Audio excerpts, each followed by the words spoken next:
Le fuseau, la navette et l'aiguille. Il était une jeune fille qui avait perdu ses parents dans son bas âge. Elle avait une marraine, qui habitait toute seule une petite chaumière au bout du village, et qui vivait des produits de son aiguille, de sa navette et de son fuseau. Cette bonne vieille prit avec elle l'orpheline, lui apprit à travailler et l'éleva dans la piété et la crainte de Dieu.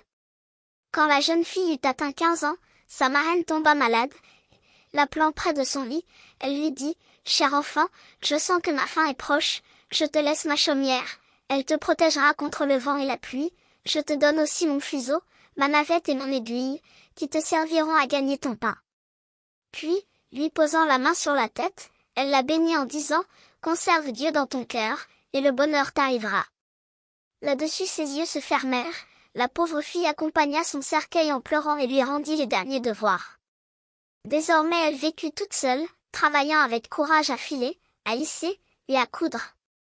Et la bénédiction de la bonne vieille la protégeait en toutes choses.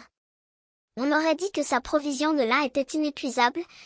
À mesure qu'elle avait tissé une pièce de toile ou cousu une chemise, il se présentait aussitôt un acheteur qui la payait généreusement, de telle sorte que non seulement elle n'était pas dans le besoin, mais elle pouvait encore donner aux pauvres.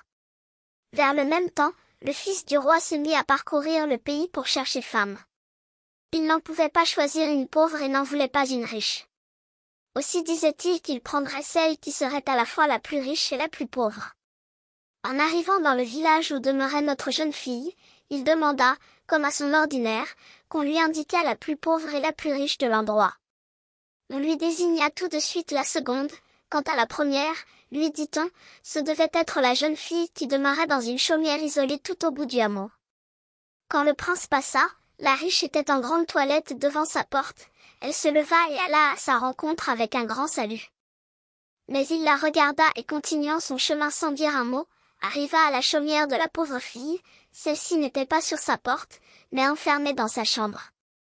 Il arrêta son cheval et regarda à travers la fenêtre dans l'appartement, qu'éclairait un rayon de soleil, elle était assise devant son rouet et filait avec ardeur.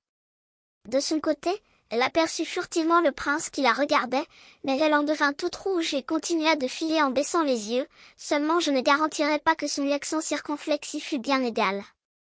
Elle fila toujours jusqu'à ce que le prince fût parti.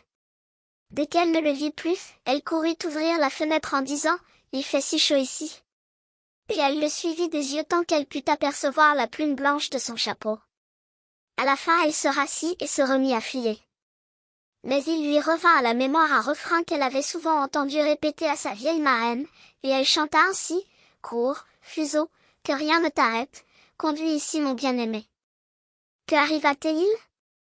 Le fuseau s'élança tout à coup de ses mains et se précipita dehors, elle le suivit des yeux toute stupéfaite, il courait en dansant à travers champs et laissait après lui un fil d'or.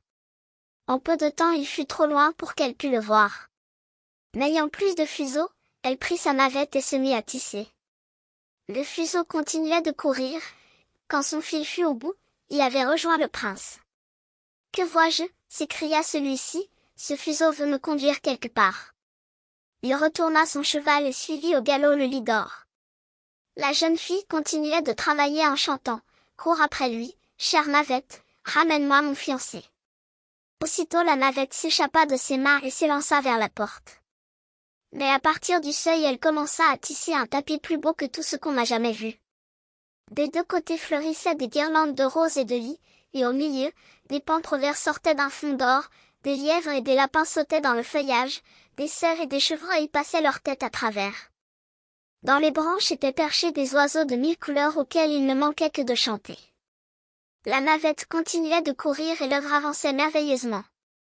N'ayant plus sa navette, la jeune fille prit son aiguille et se mit à chanter, « Il va venir, chère aiguillette, que tout ici soit préparé. » Aussitôt l'aiguille, s'échappant de ses doigts, se mit à courir par la chambre, rapide comme l'éclair. C'était comme si des esprits invisibles s'en fussent mêlés, la table et les bancs se couvraient de tapis verts, les chaises s'habillaient de velours, et les murs d'une tenture de soie. À peine l'aiguille avait-elle piqué son dernier point, que la jeune fille vit passer devant la fenêtre les plumes blanches du chapeau du prince, que le fil d'or avait ramené, il entra dans la chaumière en passant sur le tapis, et dans la chambre il vit la jeune fille, toujours vêtue de ses pauvres habits, mais brillant cependant au milieu de ce luxe improvisé comme une rose églantine sur un buisson. « Tu es bien la plus pauvre et la plus riche, s'écria-t-il, viens, tu seras ma femme. » Elle lui tendit la main sans rien répondre. Il lui donna un baiser. L'ayant fait monter à cheval avec lui, il l'emmena à la cour, où la noce fut célébrée avec une grande joie. Le fuseau, la navette et l'aiguille furent conservés précieusement dans le trésor royal.